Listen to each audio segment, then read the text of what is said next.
Армысыздар, құрметті әріптестер, ауыл тұрғындары, оқырмандар, оқушылар.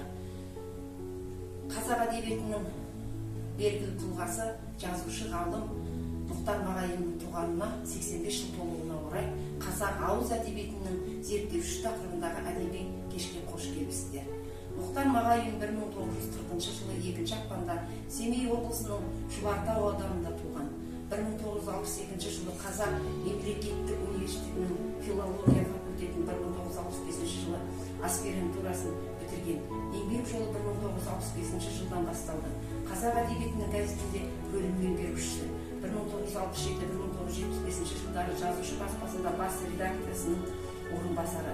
Қазақ КСР ғылым академиясының Мұхтар Әуезов атындағы әдебиет және өнер институтында аға ғылыми қызметкер болып, сонымен қатар Государственный әдеби институтында қазақ фольклоры мен қазақ әдебиеті тарихы бойынша арнайы лекциялық курстар жүргізді. 1983-1984 жылдары еркін шығармашылық жұмыстарын, 1984-86 жылдары жазушы баспасының бас редакторы, Жұлдыз журналының бас редакторы болып қызмет атқарды. Баспасөз бетінде алғаш рет 1959 жылы көрінді.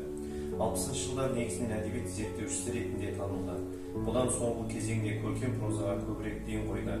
Шығармалар орыс тіліне аударылған, шетел тілдерінде басылған. Филология ғылымының кандидаты, Қазақстан жазушылар одағы басқармасының хатшысы, аласапыран тарихи роман диалогиясы үшін Қазақ КСР-ның Абай атындағы мемлекеттік сыйлығы берілді.